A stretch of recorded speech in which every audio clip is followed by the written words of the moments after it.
it is good to have each one over here tonight. It's,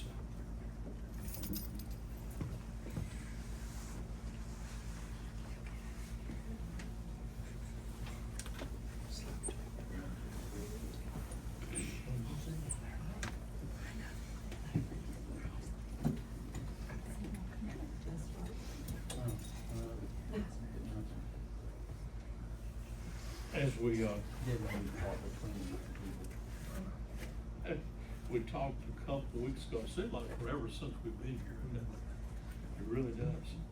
But before we took our hiatus, that we were gonna switch gears just a little bit. We're gonna be looking for the next few weeks at the parallels between the development of the nation of Israel and the development of our own nation here in the United States, because it's really amazing when you think about the similarities between the two as they came into being and came to be what they are.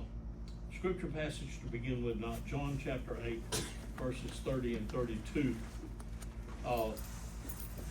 And the title for the entire series is Set Free Finally.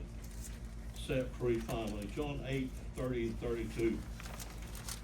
As he was saying these things, now this is Jesus talking to people who are listening to him, and yet not all of them are totally convinced of what he's saying.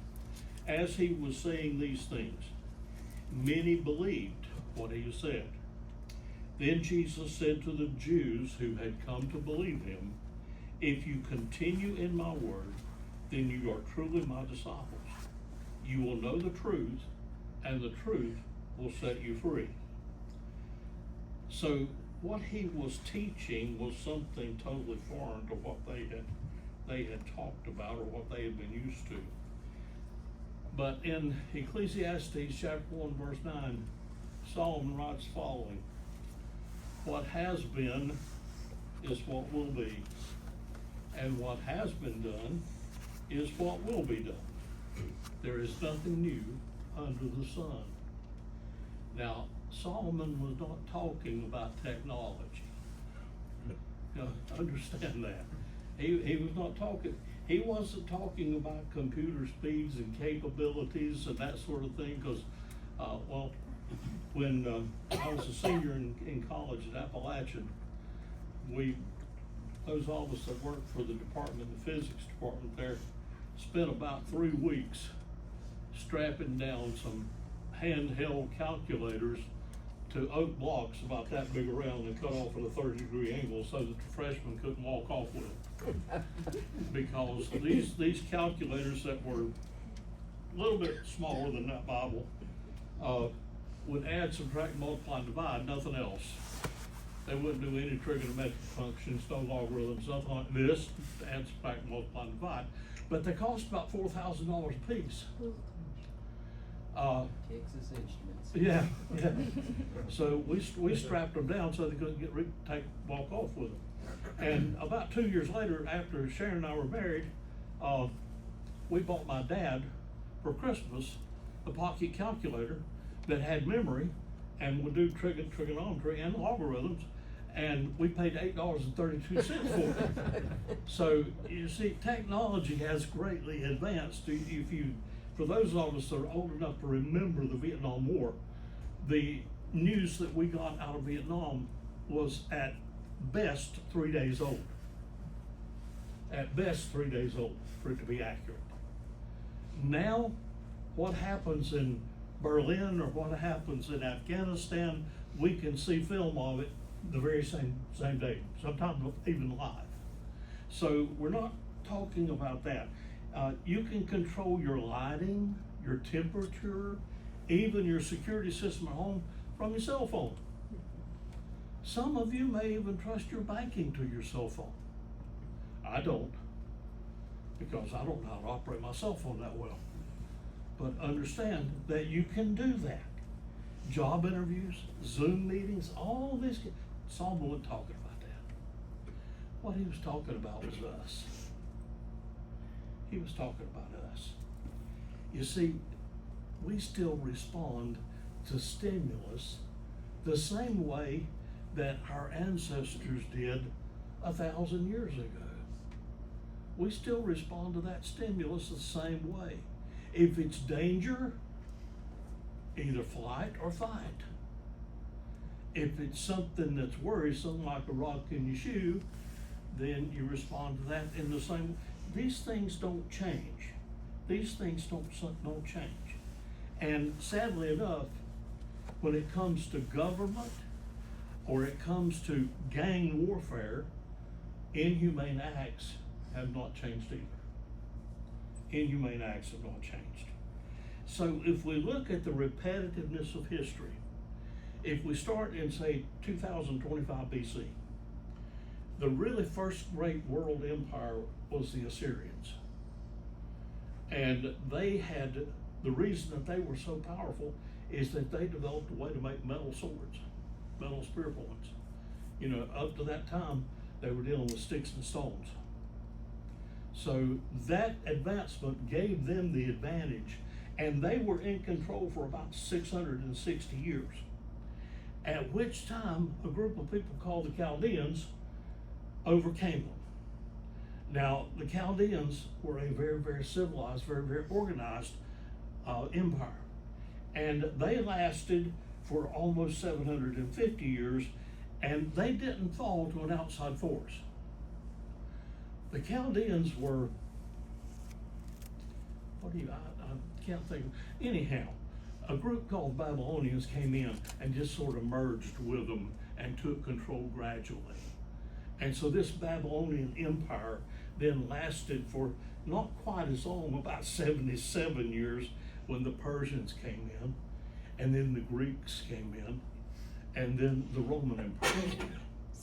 The Roman Empire lasted about 1,230 years and never fell to an outside force. The Roman Empire disintegrated from the inside out. Excess taxation, because they were trying to support a welfare system that was top-heavy. Everybody, farmers sold their property so they could go on the public dole, so that they would get money from the government. Instead of having to pay in taxes, they would receive money.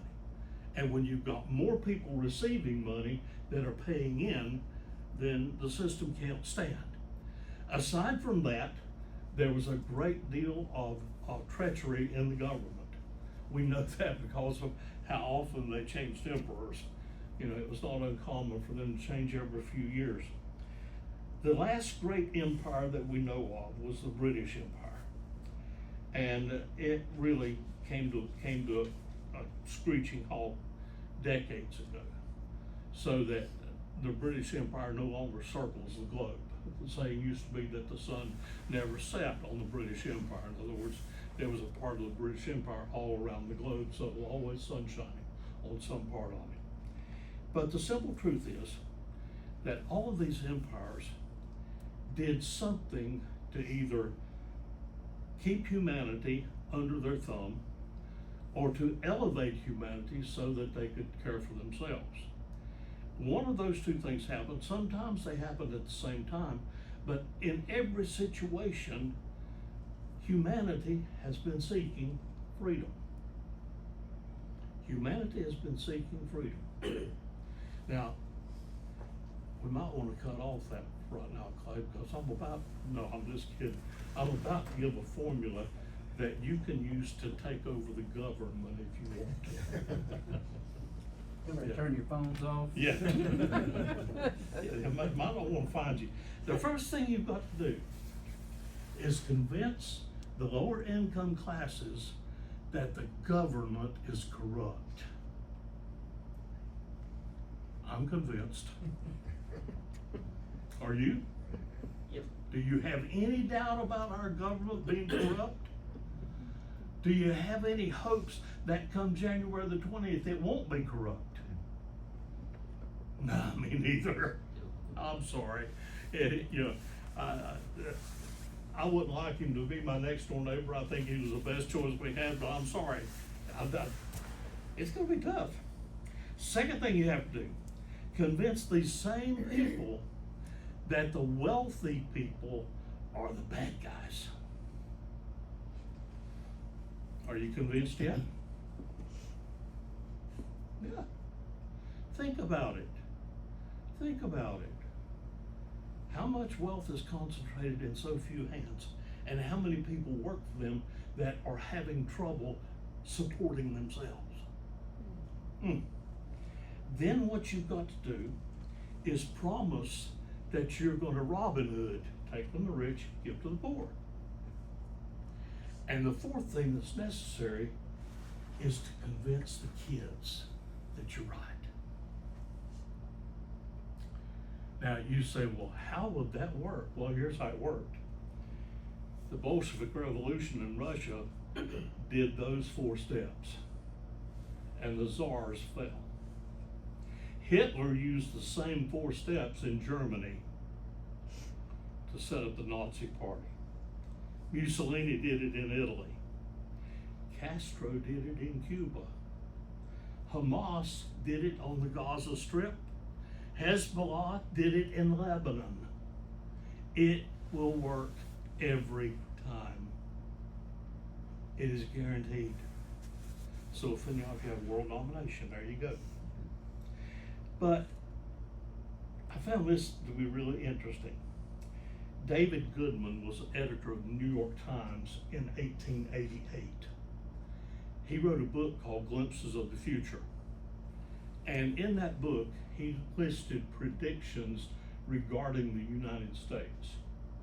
Here's some of them. The wealth of the United States will be held in the hands of just a few people. I'd say we're there for the most part. There will be an abuse of power among corporations. Sexual promiscuity will rise, or rocket-like. The Democratic Party will turn to socialism. There will be a control of the free press by the corporate wealth in America. Aerial navigation systems.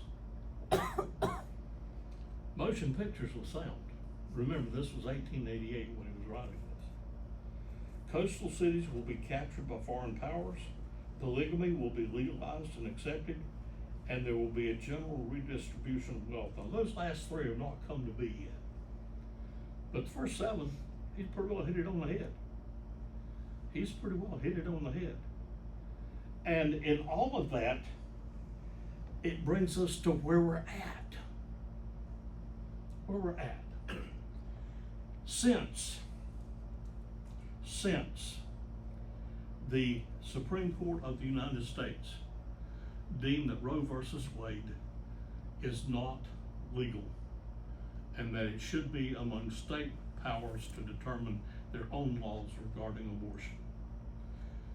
Abortion rates in North Carolina, 2 years after that, we have had 20,652 more abortions in North Carolina than we had before. Why?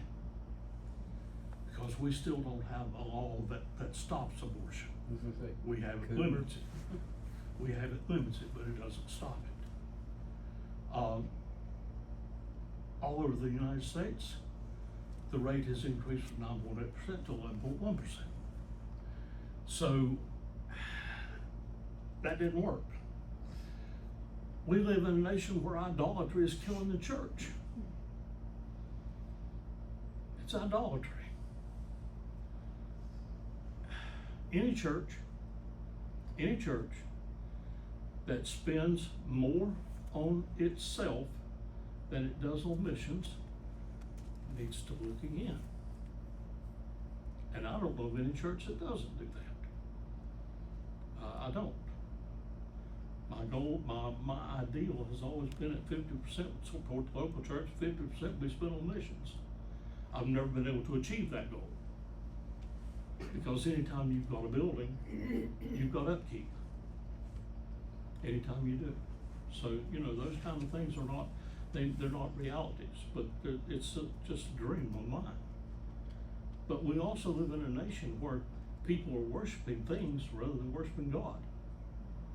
Now, those things may have different names. Instead of Moloch, or instead of a fire in its belly, we may have a worship our job.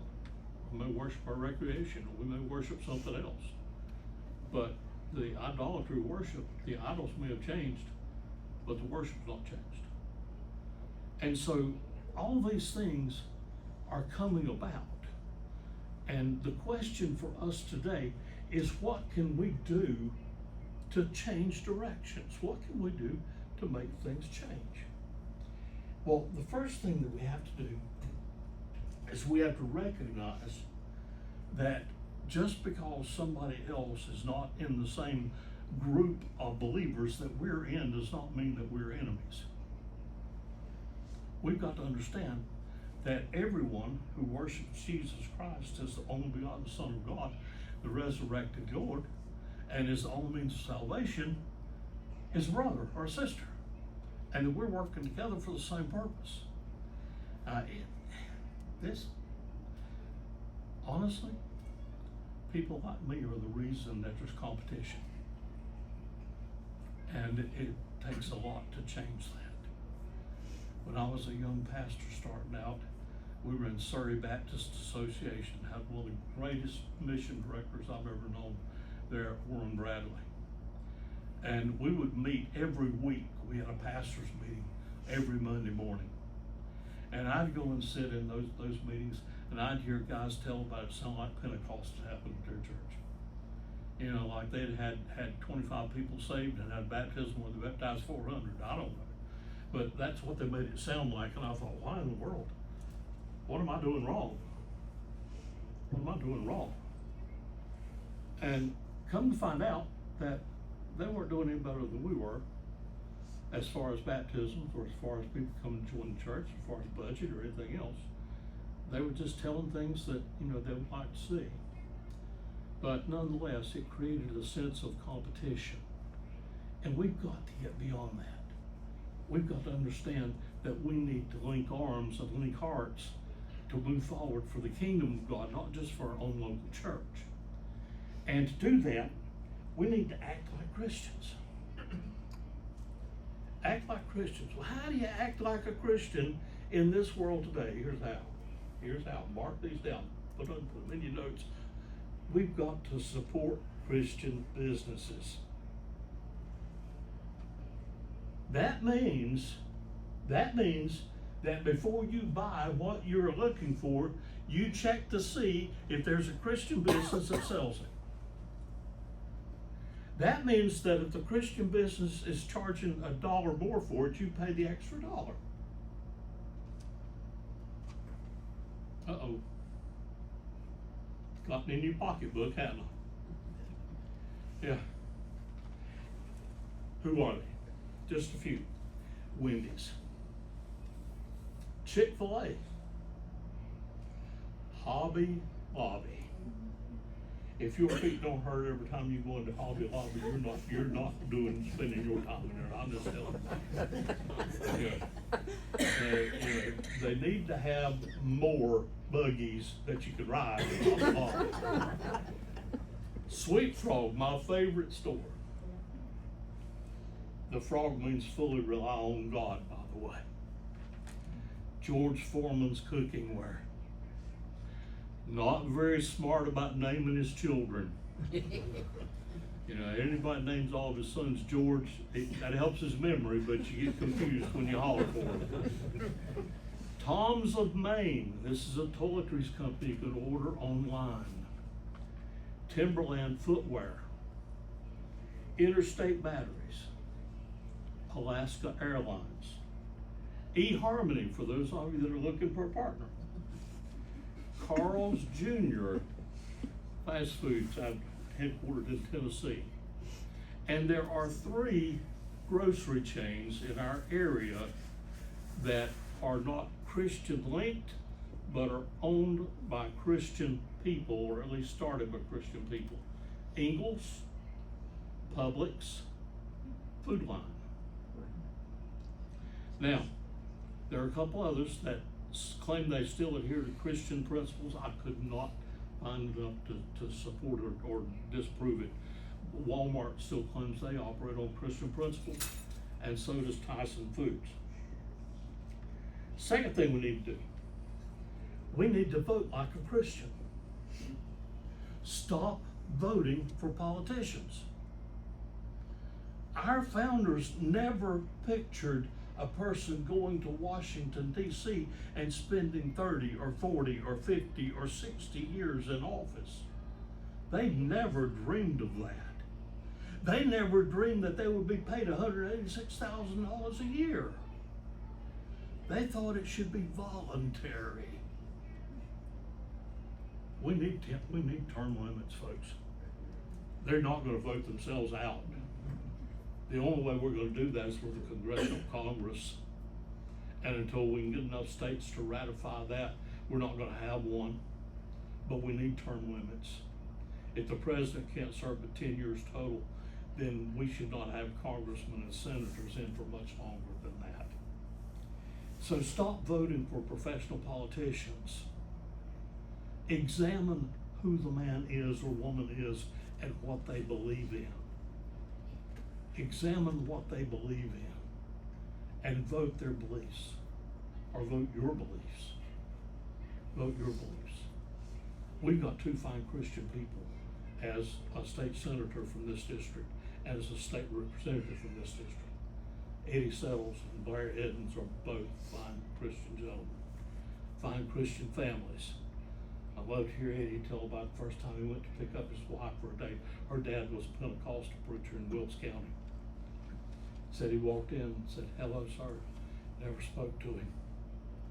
Sat there for 20 minutes waiting for Sheila to get ready and come down. And when she did, he said, "We'll be back soon." The man looked at him and said, 10 o'clock. That's all he said to him, whole first night, 10 o'clock. Anyhow, we need to vote for the Christian people. Don't vote for someone that talks the talk and doesn't walk the walk. Third thing we need to do, we need to live like Christians. The world is watching you. It's watching you. The world wants to see how you react. What do you do when you stump your toe? What do you do when you roll around the back of your pickup in the dark and you skin that shin on that trailer hitch? Yeah. If you think you're too good to cuss or too old to cry, you do that. Yeah. They're watching you. They're watching you. What do you do when you hit your thumb with a hammer? Charles High, pastor at Stanley Baptist Church for years, said the best thing you do when you hit your thumb with a hammer is put it in your mouth. So it makes your thumb feel better and keep your mouth busy. Yeah. We've got to live like Christians. They want to watch you when you're in the checkout line at Walmart or at the grocery store. Yeah. They're watching. The world is watching. And they'll want to see what we do and how we act. Jeff was here preaching a couple weeks ago, and how old was Jeff now? Yeah, you don't know either. He's 47, I think. He'll be 48 this year. Yeah, that's right. That's right. We've been married almost 50 years. When Jeff was about this tall, he and I were headed to a nursing home in Galax, Virginia, driving US 89 from Mount Airy to Galax, which is a narrow 2-lane crooked road. And this was before the days of car seats. So he was standing in the front seat beside me. And Jeff was one of those kids that talked all the time. You know, he had something going on. He was laughing, he was singing, he was doing all these things. One of the happiest kids you've ever seen. Standing in the front seat of that Buick station wagon, us going down 89, all of a sudden, what do we see coming toward us with a combine that's taking up about 3/4 of the road? Jeff says, what in the hell is that?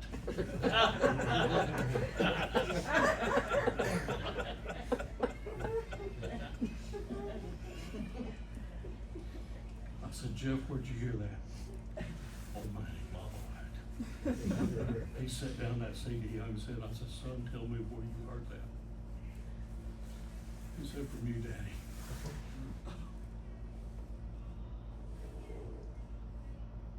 He never heard it again. Do we understand that the world is watching? The world's watching. The second thing we need, or the fourth thing we need to do, give like a Christian.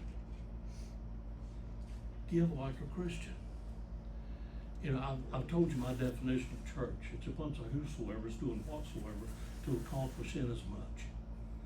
We've got to give generously for inasmuch. We've got to give generously for inasmuch. We need to be helping our neighbors. If a child goes hungry in our neighborhood, it's our fault. I'm sorry. That's just simply the truth. I don't want to see an adult starve to death, but I honestly think if a person's able to work, they should work. I think that the Bible requires us to support our families. I think that the Bible puts that responsibility on us, but some people don't believe that. And the children shouldn't have to suffer for it. If we throw money at foreign missions or throw money somewhere else and we're not taking care of people in our backyard, then we're not doing it as much. We're not doing it as much. We need to give time in prayer. We need to give time in service. You know, when the Jews or Pharisees bragged about how much they gave, Jesus said you tithe the mint and the cumin. In other words, you tithe the little things. All the way down to the very detail, you tithe it. But you really don't give. You really don't give. Because while they were taking care of the small things, these big things that they needed to pay attention to were not being paid attention to. So giving our money is one thing, but giving of our time, giving of our talents, giving of our dedication every day, spending time in prayer, spending time with Him, that is just as important as any amount of money we can raise. If a church is not praying, then they're not working. We've got to also realize too, because we are a people that get discouraged easily. We do. We do. And we've got to realize that we are not responsible for the harvest. We are responsible for planting the seed. Now, when we plant that seed, God says He will bring the harvest. So we're the planters, He's the harvester. Now, if that seed does not sprout and grow, honestly, it's not our fault. But we're responsible for planting it. We're responsible for planting it. So, why isn't all this easy? Why doesn't it just come naturally, and why can't we just accomplish everything that we want to do? First of all, we face a terrific enemy. I don't think the church has ever faced persecution like it faces now. We have never been so degraded in the eyes of society as we are now. Not even in the early church at Rome, when Christians were sacrificed in the arenas. They weren't facing what they're facing now. We're facing an enemy that has gotten so corrupt and so fulfilled with their own selves that we're having trouble breaking through that shell. You know, they don't believe. They don't believe. People want to believe what they can hold in their hand. Why do you think so many people think that our government can deliver them? Because it's physically here. It's physically here. When the simple truth is that we have a much higher, stronger power that we can rely on. But the ones that are facing us, Paul said we face spiritual wickedness in high places. That means two things. The first thing is, if you realize it, is that there are demonic powers at work. There are. Daniel wrote that when Gabriel came to him to deliver the message, that Gabriel told him he was held up 2 weeks by the prince of Persia. Now, that prince of Persia that Gabriel spoke about was a demon. He wasn't a physical being. No physical human being could delay an angel of God, especially an archangel who had been brought up as a cherubim. No physical human being could stand against that type of being. It was a demon that was so powerful that he could withhold Gabriel. Now understand, Gabriel didn't know karate. You know, he was not schooled in the martial arts as Michael was. Michael is the defender of the faith. So when Michael came, the two of them were able to overcome that spirit. Those spirits are still at work today. They weren't just a short-time thing. Those spirits that are in each government was there. Our government demon is a spirit of unbelief. A spirit of unbelief. So we're facing with that.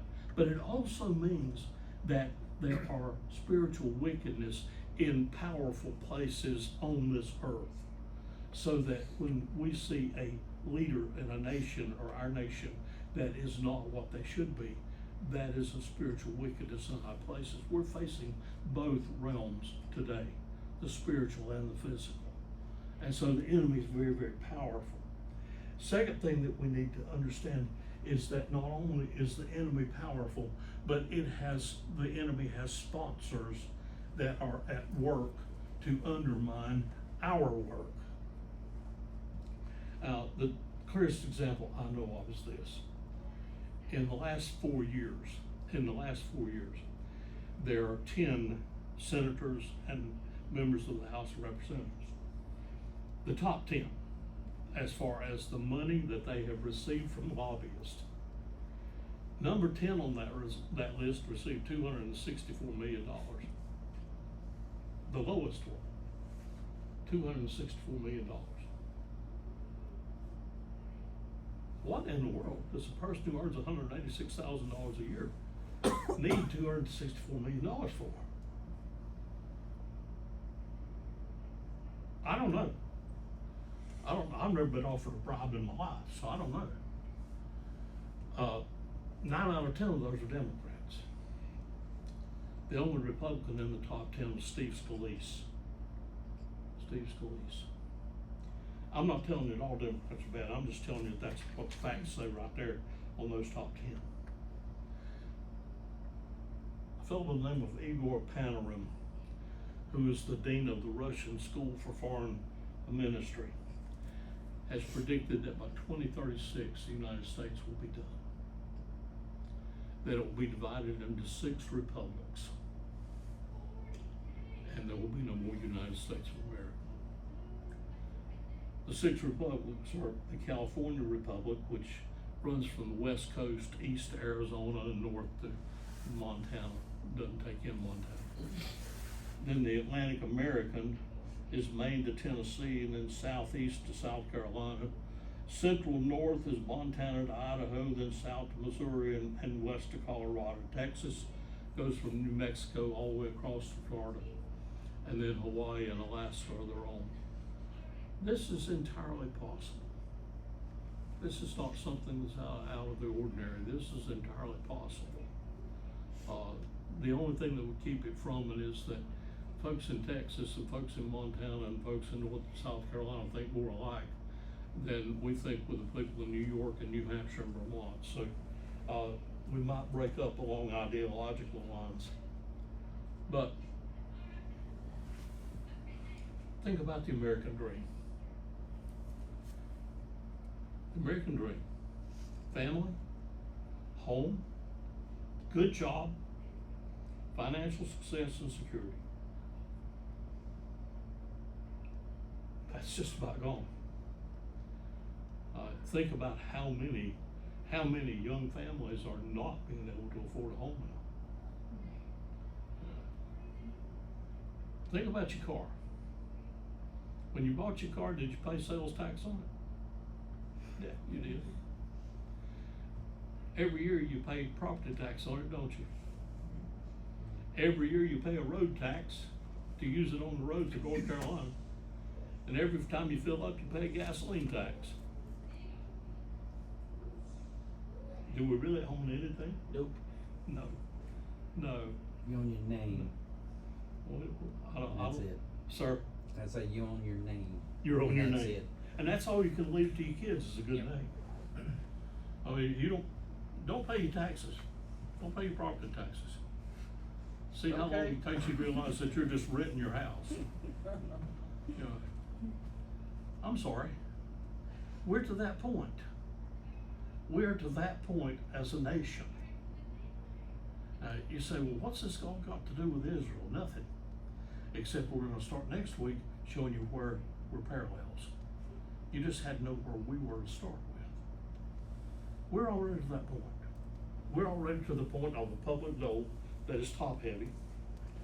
We're already to the place where if you have a mortgage on your home, read the fine print. Read the fine print.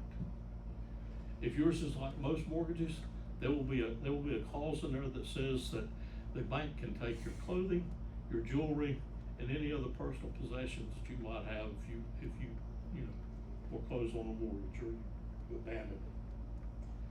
So the simple truth is, we're facing Satan himself this day. This day, this time, we're facing Satan. He's brought in the first string. It's a time when we've never seen before. And we battle every day temptations and diversions. See, Satan doesn't have to cripple you.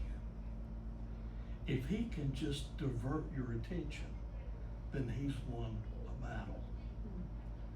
He's won a battle. And it happens. It happens. You can be studying your Sunday school lesson and a thought will come to your mind.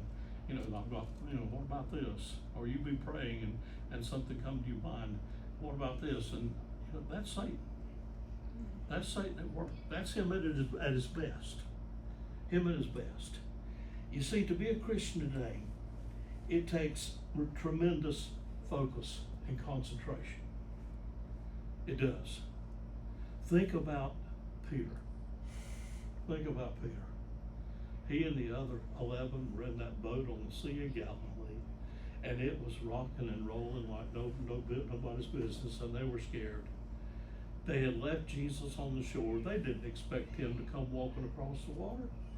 When he came, they were afraid. And Peter, you gotta love him, he said, Lord, if it's you, bid me come. And Jesus said, come. And Peter got out of the boat. He got out of the boat. Now, I can see his knuckles turning white on the side. But when he turned loose, he walked on the water until his eyes left Jesus. When he began to notice the waves and the wind, what happened? He sank. He didn't perish because the Lord reached down and picked him up and carried him back to the boat. But he began to sink. If he had kept his eyes on Jesus, they could have walked all over the Sea of Galilee together. And we'd have had a different story. But he didn't. It requires terrific determination to be a Christian today. It does. It does. Think about David. How many times was David's life threatened by Saul? Almost beyond counting.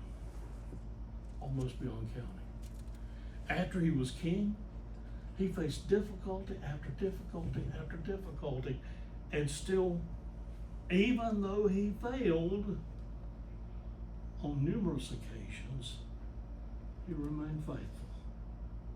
Even when his son turned against him, his faith didn't waver.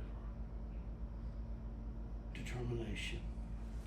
And the last thing it requires is complete surrenderer. John the Baptist said, he must increase and I must decrease. In other words, we've got to lose ourselves in him. Lose ourselves in him. So that when the world looks at us, they don't see us, they see Jesus in us. They see Jesus in us. And that's our goal. That's our goal. If we can do that, then we will see a difference in our home life, in our family life, in our corporate life, in our church life, in our community life. We'll see a change. That's our challenge. Let's pray. Father God, we do ask now that as we go forth, we will carry you with us. A church that doesn't exist outside its own walls ceases to be the church. Help us, Lord, to carry your light.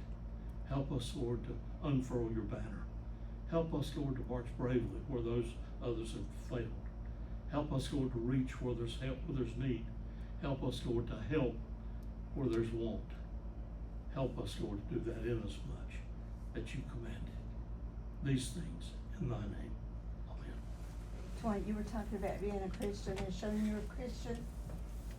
2 years ago, Country Grace, with the help of Eddie Settle, was able to provide Christmas food and gifts, even bicycles, for how many families over 37. here. And then this year, they provided 17 families because part of the money that Eddie could get went to the western part of the state. But it was planned for Dwight and I to go and take our truck and our trailer, and Kent and Martha to take their truck and trailer, and we would go to Elkin, where Eddie and Sheila live, and pick up at a warehouse up there or somewhere up there, and pick up the toys and the food. It rained, or they said it was gonna rain, and it did rain. So the trailers did not work. We knew that wasn't gonna work. So Dwight asked the help from Stony Point Baptist Church, and that was helping another church community. And this couple right here, and I have to say this, they showed Christian love. He took his truck and filled up with gas, went and picked up those toys, came back. There was nobody there to unload. So Aaron unloaded isn't it Aaron? Unloaded that whole big truck of how much? Oh, maybe I was tired by the time we got done. And that means that 17 families would not have had Christmas if it had not been, because we didn't have any way of getting that stuff. So we thank you, and they're still talking up there at the other church about the person who came with the truck, but God guided him and And helped us on the And way. you never know when you're gonna be able to share with someone else. Just a hello and stuff helps other people. Well, I appreciate that. I enjoyed doing that. Half the reason I got that truck was so I could do stuff like that. And, it's worked out pretty good. Any other word? If not, we appreciate you being here.